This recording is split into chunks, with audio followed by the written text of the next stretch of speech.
Hello and welcome to simple maths by Parul. Dear students, आज के video में हम question number 16 to 18 from exercise 6B sets discuss करेंगे। So let's start.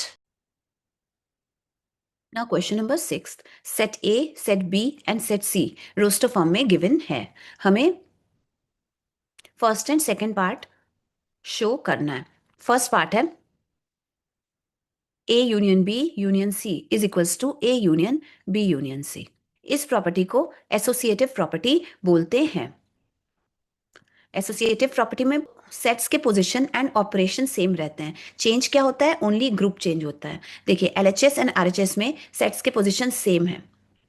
यहाँ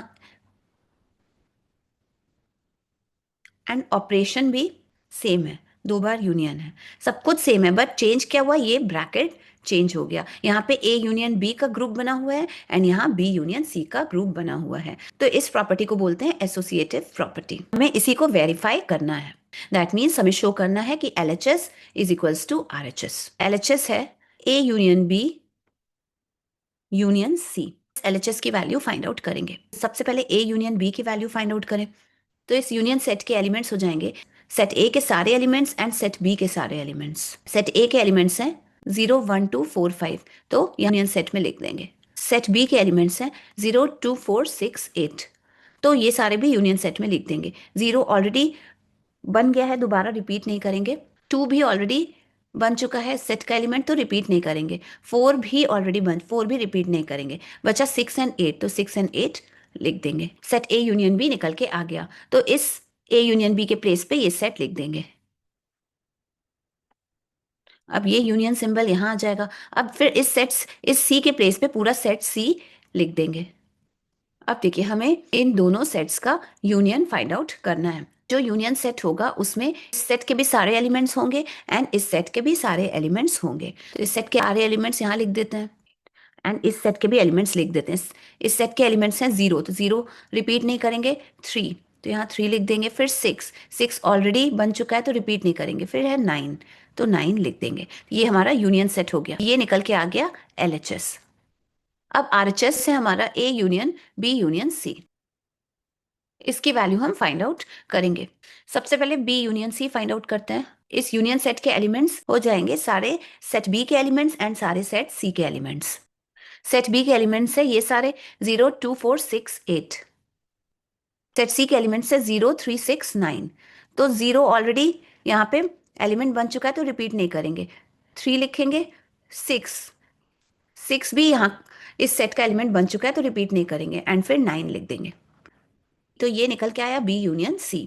तो A के प्लेस पे पूरा ये सेट A लिख देंगे, A union sign, and B union C के प्लेस पे ये पूरा सेट लिख देंगे।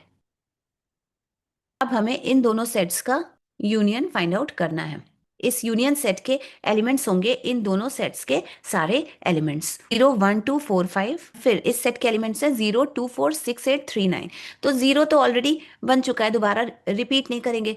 2 भी ऑलरेडी यूनियन सेट का एलिमेंट बन चुका है, तो रिपीट नहीं करेंगे।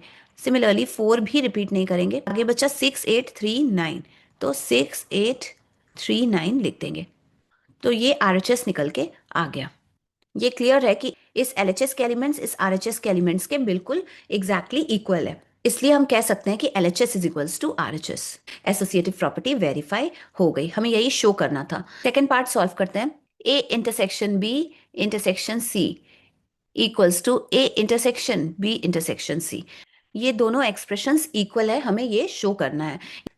Operation and position of sets दोनों LHS एंड RHS में सेम है, तो डिफरेंट क्या है LHS एंड RHS में? ग्रुपिंग। यहाँ पे A एंड B की ब्रैकेट में एनक्लोज, दैट इज ब्रैकेट में एनक्लोज किया गया है, बट RHS में B एंड C को ब्रैकेट में एनक्लोज किया गया है। दोनों LHS एंड RHS में ओनली ग्रुपिंग में डिफरेंस है, तो इस प्रॉपर्टी को बोलते हैं एसोसिएटिव प्रॉपर्टी।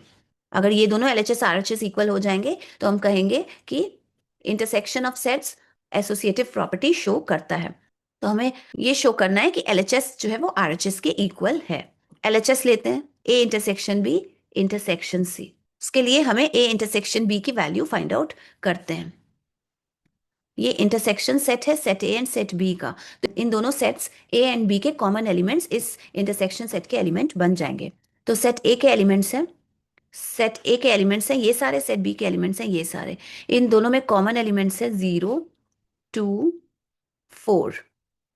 ये तीन कॉमन एलिमेंट्स दिख रहे हैं, 0, 2 एंड 4। तो ये इस इंटरसेक्शन सेट के एलिमेंट्स बन गए। तो ए इंटरसेक्शन बी के प्लेस पे हम ये सेट लिख देंगे, ये इंटरसेक्शन साइन यहाँ आ जाएगा, एंड सी के प्लेस में ये सेट सी पूरा लिख देंगे। अब इस सेट का एंड इस सेट का इंटरसेक्शन फाइंड आउट करना है। तो इंटरसेक्शन सेट में सारे कॉमन एलिमेंट्स आएंगे इन दोनों सेट्स के, बस एक 0 ही कॉमन एलिमेंट्स हैं इन दोनों सेट्स के। तो ये हो गई एलएचएस की value. Similarly RHS find out करते हैं। आरएचएस का एक्सप्रेशन है ये A intersection B intersection C. RHS का एक्सप्रेशन है A intersection B intersection C. इस ए के प्लेस में हम पूरा सेट ए लिख देंगे, इंटरसेक्शन साइन यहाँ आ जाएगा ना। B intersection C set find out करेंगे। तो ये इंटरसेक्शन सेट है, set B and set C के सारे कॉमन एलिमेंट्स इस इंटरसेक्शन सेट के एलिमेंट्स बन जाएंगे। बी एंड सेट सी के कॉमन एलिमेंट्स हैं 0, 6। तो 0 and 6 set B intersection C के एलिमेंट्स बन जाएंगे। तो बी इंटरसेक्शन सी के प्लेस पे ये सेट लिख देते हैं। अब हमें इंटरसेक्शन सेट फाइंड आउट करना है इन दोनों सेट्स का।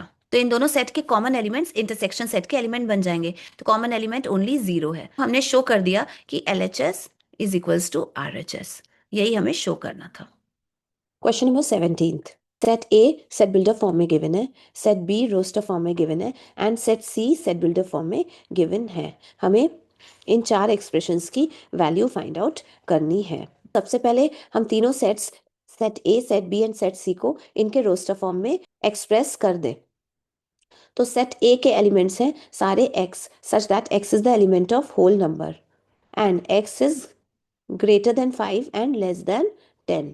सेट ए के एलिमेंट्स हैं सारे x की वैल्यूज क्या है? x वैसे होल नंबर्स है जो कि 5 से बड़े हैं एंड 10 से छोटे हैं। ये चार होल नंबर्स 5 से ग्रेटर है एंड 10 से लेस है। तो ये चारों होल नंबर्स x की वैल्यू हो गई। सेट ए सारे x का सेट है, तो ये चारों वैल्यूज सेट ए के एलिमेंट्स बन गए।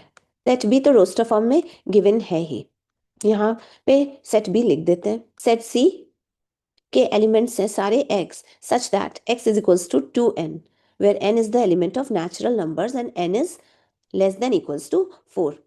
सेट सी के एलिमेंट्स हैं सारे x की वैल्यू हम कैसे फाइंड आउट करेंगे? इस फॉर्मूला से, x is equals to 2n formula से हम n की वैल्यू यहाँ पुट करते जाएंगे, हमें x की वैल्यू मिलती चली जाएगी। n वैसे नेचुरल नंबर्स है जो कि 4 से लेस है एंड 4 के इक्वल है। ये चार नेचुरल नंबर्स 4 से लेस है एंड 4 के इक्वल है। तो ये चारों नेचुरल नंबर्स n की वैल्यू हो गई। n की एक एक वैल्यू पुट करते जाएंगे, x की वैल्यू मिलती चली जाएगी। n की वैल्यू को जब 1 लेते हैं एंड इस फॉर्मूला में पुट करते हैं तो x की वैल्यू मिलेगी 2। n की वैल्यू जब 2 लेते हैं एंड इस फॉर्मूला में पुट करते हैं तो x की वैल्यू मिलेगी 4। n की वैल्यू जब 3 लेते हैं एंड इस फॉर्मूला में पुट करते हैं तो x की वैल्यू मिलेगी 6। n की वैल्यू जब 4 लेते हैं इस फॉर्मूला पे पुट करते हैं x की वैल्यू मिलेगी 8। तो हमें x की 4 वैल्यूज पता चल गई एंड सेट सी सारी x की वैल्यूज का सेट है। दैट मीन्स ये चारों वैल्यूज सेट सी के एलिमेंट्स हो गए। सेट सी के एलिमेंट्स हैं 2, 4, 6, 8। Set A set B and set C को हमने रोस्टर फॉर्म में एक्सप्रेस कर दिया। अब फर्स्ट पार्ट सॉल्व करते हैं। फर्स्ट पार्ट है A intersection B union C. इस ए के प्लेस पे हम ये सेट ए लिख देंगे। ये यूनियन सेट है set B and set C का। तो इस सेट के एलिमेंट्स हो जाएंगे सेट बी के सारे एलिमेंट्स एंड सेट सी के सारे एलिमेंट्स। सेट बी के एलिमेंट्स हैं 3, 4, 5, 6, 7, तो उसको इस यूनियन सेट में लिख देंगे। सेट सी के एलिमेंट्स हैं 2, 4, 6, 8। 2, 4 ऑलरेडी बन चुका है इस यूनियन सेट का एलिमेंट, तो दोबारा तो रिपीट नहीं करेंगे। फिर 6 है तो 6 भी ऑलरेडी बन चुका है यूनियन सेट का, तो रिपीट नहीं करेंगे। एंड फिर है 8, तो 8 यहाँ लिख दिए। तो हमने बी यूनियन सी सेट भी फाइंड आउट कर लिया। ये है बी यूनियन सी का सेट। नाउ अब this set and this set का इंटरसेक्शन हमें इंटरसेक्शन सेट फाइंड आउट करना है। इस सेट एंड इस सेट के सारे कॉमन एलिमेंट्स इस इंटरसेक्शन सेट के एलिमेंट्स बन जाएंगे। 6, 7 एंड 8 ये तीन कॉमन एलिमेंट्स हैं इन दोनों सेट्स के। तो ये तीन एलिमेंट्स इस इंटरसेक्शन सेट के एलिमेंट्स बन जाएंगे। सो ये है हमारा आंसर। सेकेंड पार्ट देखते हैं। B union A intersection B union C. ये है बी यूनियन ए। ये सेट हम पहले फाइंड आउट करेंगे। ये यूनियन सेट है, तो इस सेट के एलिमेंट्स होंगे सेट बी के सारे एलिमेंट्स एंड सेट ए के सारे एलिमेंट्स। सेट बी के सारे एलिमेंट्स है 3 4 5 6 7, तो इस यूनियन सेट में हम लिख देंगे। सेट ए के सारे एलिमेंट्स है 6 7 8 9। सो ये सारे एलिमेंट्स इस यूनियन सेट में हम लिख देंगे। 6 7 ऑलरेडी बन चुका है इस यूनियन सेट का एलिमेंट्स, तो हम रिपीट नहीं करेंगे। 8 एंड 9 यहाँ लिख दिए। ये इंटरसेक्शन साइन यहाँ आ जाएगा। अब बी यूनियन सी हम फाइंड आउट करेंगे। ये एक यूनियन सेट है set B and set C का। तो इस सेट के एलिमेंट्स होंगे सेट बी के सारे एलिमेंट्स एंड सेट सी के सारे एलिमेंट्स। सेट बी के एलिमेंट्स हैं 3 4 5 6 7, तो इनको यहाँ यूनियन सेट में हम लिख देंगे। सेट सी के एलिमेंट्स हैं 2 4 6 8, तो इन चारों एलिमेंट्स को हम यूनियन सेट में लिख देंगे। 2 4, तो ये 4 तो ऑलरेडी बन चुका है इस यूनियन सेट का एलिमेंट, तो रिपीट नहीं करेंगे। फिर 6 भी ऑलरेडी बन चुका है यूनियन सेट, इस यूनियन सेट का एलिमेंट, तो रिपीट नहीं करेंगे। 8 यहाँ लिख देंगे। यहाँ इंटरसेक्शन साइन गिवन है, तो हमें इंटरसेक्शन सेट फाइंड आउट करना है। इस सेट का एंड इस सेट का इंटरसेक्शन सेट हमें फाइंड आउट करना है। तो इन दोनों सेट्स के कॉमन एलिमेंट्स इस सेट के एलिमेंट्स बन जाएंगे। फर्स्ट कॉमन एलिमेंट है 3, फिर 4 5 6 7 एंड 8। ये कॉमन एलिमेंट्स हैं 3 4 5 6 7 8। तो ये हमारा आंसर हो गया। नाउ थर्ड पार्ट है B union A intersection C. इस बी के प्लेस पे हम ये सेट बी लिख देंगे। ये यूनियन साइन यहाँ आएगा एंड ए इंटरसेक्शन सी का सेट हम फाइंड आउट करके यहाँ लिख देंगे। ए इंटरसेक्शन सेट है set A and set C का। So set A and set C के सारे कॉमन एलिमेंट्स इस इंटरसेक्शन सेट के एलिमेंट्स बन जाएंगे।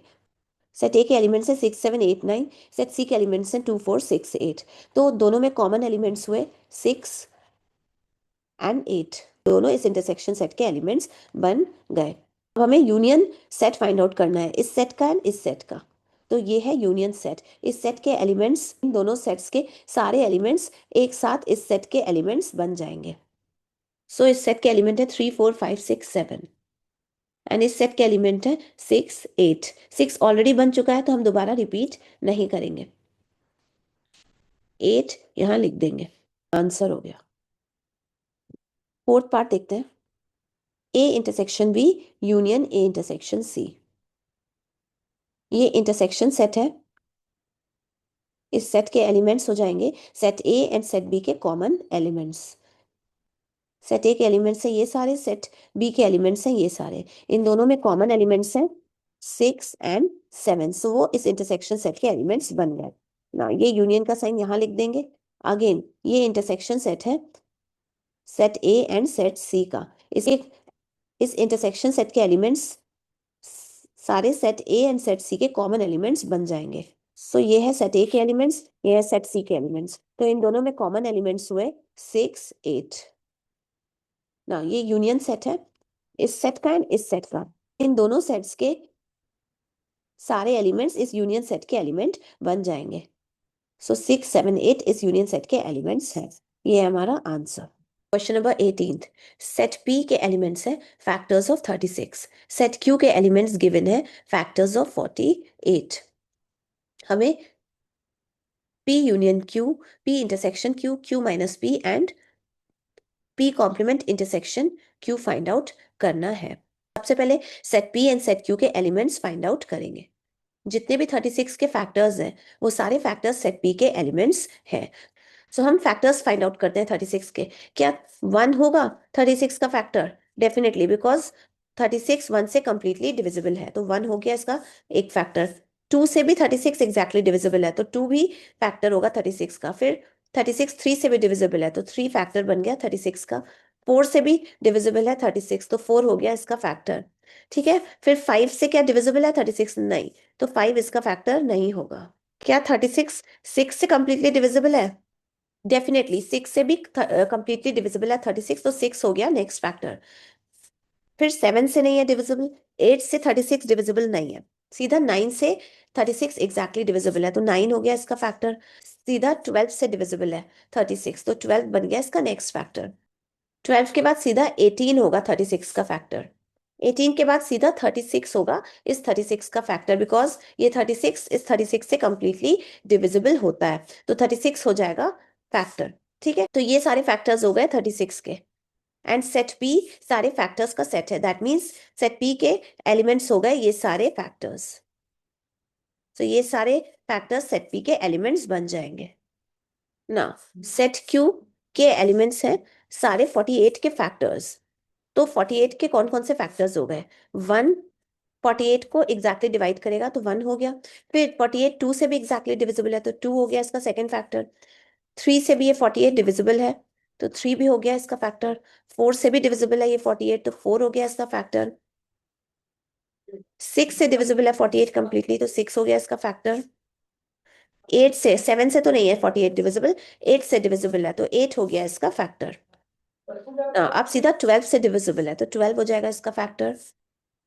12 के बाद 16 से ये 48 एग्जैक्टली डिविजिबल है तो 16 हो गया इसका नेक्स्ट फैक्टर। 16 के बाद सीधा 48 24 से डिविजिबल है तो 24 हो गया 48 का फैक्टर। 24 के बाद सीधा 48 48 से डिविजिबल है तो 48 हो गया इसका last factor. And set Q 48 के फैक्टर्स का सेट है तो ये सारे फैक्टर्स सेट क्यू के एलिमेंट्स बन जाएंगे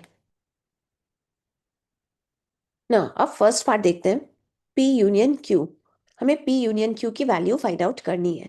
सो ये यूनियन सेट है set P and set Q का। इस सेट में सेट P के सारे एलिमेंट्स एंड सेट Q के सारे एलिमेंट्स आ जाएंगे। सेट P के सारे एलिमेंट्स हैं ये सारे, तो इन सारे एलिमेंट्स को हम इस यूनियन सेट में लिखेंगे। 1 2 3 4 6 9 12 18 36। ना सेट क्यू के सारे एलिमेंट्स हैं ये सारे, तो इन सारे एलिमेंट्स को भी हम इस यूनियन सेट में लिखेंगे। 1 2 3 ऑलरेडी इस यूनियन सेट का एलिमेंट्स बन चुका है तो रिपीट नहीं करेंगे। 4 6 12 इस सेट में ऑलरेडी प्रेजेंट है, 4 6 12 तो हम रिपीट नहीं करेंगे। 8 यहाँ लिखेंगे, फिर 16 इस 16 को लिखेंगे इस यूनियन सेट में, फिर 24 को लिखेंगे इस यूनियन सेट में, इस 48 को लिखेंगे यूनियन सेट में। सो ये है हमारा P यूनियन Q का सेट, ये हमारा आंसर हो गया। सेकेंड क्वेश्चन देखते हैं, P इंटरसेक्शन Q। ये इंटरसेक्शन सेट है set P and set Q का, that means set P and set Q के सारे कॉमन एलिमेंट्स इस सेट के एलिमेंट बन जाएंगे। सेट P के एलिमेंट्स हैं ये सारे, सेट Q के एलिमेंट्स हैं ये सारे। इन दोनों सेट्स में कॉमन एलिमेंट्स हैं 1 2 3, इसमें भी 1 2 3 प्रेजेंट है, 4 6 12, ये सारे कॉमन एलिमेंट्स हैं। सो ये सारे एलिमेंट्स इस इंटरसेक्शन सेट के एलिमेंट्स बन जाएंगे। 1 2 3 4 6 12 आंसर हो गया हमारा ना। थर्ड पार्ट देखते हैं, Q माइनस P। इस सेट के एलिमेंट्स हमें फाइंड आउट करने हैं। सेट Q के एलिमेंट्स में से सेट P के एलिमेंट्स को हम रिमूव कर दें, सब्सट्रैक्ट कर दें, तो जो सेट Q के एलिमेंट्स बचेंगे वो सारे एलिमेंट्स इस Q माइनस P के एलिमेंट बन जाएंगे। सेट Q के एलिमेंट्स हैं ये सारे, इसमें से कौन कौन से सेट P के एलिमेंट्स हैं वो हम देखेंगे। 1 2 3 4 सेट P में प्रेजेंट है, डेफिनेटली है, तो ये चार एलिमेंट्स तो सेट P के हैं। फिर 6 भी सेट B में प्रेजेंट है तो ये भी सेट P का एलिमेंट हुआ। 12 भी सेट P का एलिमेंट हुआ। सो सेट Q में ये सारे टिक मार्क किए हुए एलिमेंट्स सेट P के एलिमेंट्स प्रेजेंट हैं। तो इन सारे टिक मार्क किए हुए एलिमेंट्स इसको हम रिमूव कर दें इस सेट से, तो बचेगा क्या? 8 16 24 48, तो ये 8 16 24 48 Q माइनस P सेट के एलिमेंट्स हो गए, हमारा आंसर हो गया। फोर्थ पार्ट सॉल्व करते हैं, P कॉम्प्लीमेंट इंटरसेक्शन Q। इस सेट को फाइंड आउट करना है, तो सबसे पहले हम P complement set find out करेंगे। अब क्योंकि यहाँ कॉम्प्लीमेंट सेट फाइंड आउट करना है, इसके लिए यूनिवर्सल सेट गिवन होना चाहिए। तो यहाँ तो सिर्फ set P and set Q given है, यूनिवर्सल सेट गिवन नहीं है, तो यूनिवर्सल सेट हम खुद फॉर्म करेंगे। हम जानते हैं यूनिवर्सल सेट सारे गिवन सेट्स को कंटेन करता है। यहाँ पे set P and set Q given sets हैं, तो इन दोनों सेट्स के एलिमेंट्स यूनिवर्सल सेट में प्रेजेंट होंगे। सेट P के एलिमेंट्स हैं ये सारे, सेट Q के एलिमेंट्स हैं ये सारे, तो इन दोनों सेट्स के एलिमेंट्स हम यूनिवर्सल सेट में लिख देते हैं। सेट P के एलिमेंट्स हैं ये सारे, तो इसको यूनिवर्सल सेट में लिखते हैं। सेट क्यू के एलिमेंट्स हैं ये सारे, तो इसको यूनिवर्सल सेट में लिखते हैं। तो 1 2 3 ऑलरेडी यूनिवर्सल सेट का एलिमेंट बन चुका है, तो दोबारा नहीं लिखेंगे। 4 भी दोबारा नहीं लिखेंगे, ऑलरेडी बन चुका है। 6 भी ऑलरेडी बन चुका है, दोबारा नहीं लिखेंगे। 8 लिखेंगे इस सेट में। 12 भी ऑलरेडी लिखा हुआ है यूनिवर्सल सेट में, ठीक है, तो दोबारा हम एलिमेंट नहीं बनाएंगे इसको। फिर 16 यूनिवर्सल सेट का एलिमेंट बनेगा। फिर 24 बनेगा एलिमेंट, एंड 48 यूनिवर्सल सेट का एलिमेंट बनेगा। यूनिवर्सल सेट सेट पी को भी कंप्लीटली कंटेन कर रहा है एंड सेट क्यू को भी कंप्लीटली कंटेन कर रहा है। तो हमने फॉर्म कर लिया universal set of set P and set Q. अब हम P complement set find out करेंगे। पी कॉम्प्लीमेंट में कौन से एलिमेंट्स आएंगे? यूनिवर्सल सेट के वैसे एलिमेंट्स जो कि सेट पी में एब्सेंट है, वो सेट पी कॉम्प्लीमेंट में प्रेजेंट हो जाएंगे। तो चेक करते हैं कौन कौन से एलिमेंट्स यूनिवर्सल सेट के सेट पी में एब्सेंट है। 1 2 3 4 6 ये तो सेट पी में प्रेजेंट है, ठीक है। फिर 9 भी सेट पी में प्रेजेंट है, 12 भी सेट पी में प्रेजेंट है, 18 भी सेट पी में प्रेजेंट है, 36 भी सेट पी में प्रेजेंट है। बचे हुए एलिमेंट्स हो गए यूनिवर्सल सेट के 8 16 24 48। ये चार एलिमेंट्स यूनिवर्सल सेट के सेट पी से एब्सेंट है, तो ये चारों एलिमेंट्स कहाँ प्रेजेंट होंगे? पी कॉम्प्लीमेंट में प्रेजेंट हो जाएंगे। तो हमें पी कॉम्प्लीमेंट के एलिमेंट्स हमने फाइंड आउट कर लिए। सेट है हमारा पी कॉम्प्लीमेंट सेट। अब हमें फाइंड आउट करना है, अब हमें P complement intersection Q find out करना है। तो इस पी कॉम्प्लीमेंट के प्लेस पे तो ये पी कॉम्प्लीमेंट का सेट लिख देंगे, ये इंटरसेक्शन साइन यहां आ जाएगा, एंड क्यू के प्लेस पे हम ये सेट क्यू लिख देंगे। अब हमें इन दोनों सेट का इंटरसेक्शन फाइंड आउट करना है। इन दोनों सेट्स के कॉमन एलिमेंट्स इस इंटरसेक्शन सेट के एलिमेंट बन जाएंगे। कॉमन एलिमेंट्स है 8 16 24 एंड 48। ये चार एलिमेंट्स कॉमन है इन दोनों सेट्स के, तो ये चारों एलिमेंट्स को इस इंटरसेक्शन सेट में लिख देंगे। हमारा आंसर हो गया। सो हमने सॉल्व कर लिया क्वेश्चन नंबर 16 टू 18। अगर वीडियो पसंद आई हो तो वीडियो को लाइक एंड सब्सक्राइब करना ना भूलें। सिस्टमैटिकली वॉच करने के लिए please go to my playlist. अगर कोई क्वेरी है तो कमेंट सेक्शन में कमेंट करके ज़रूर पूछें। मिलते हैं नेक्स्ट वीडियो में जहां हम फर्दर क्वेश्चंस सॉल्व करेंगे। Thank you, good bye.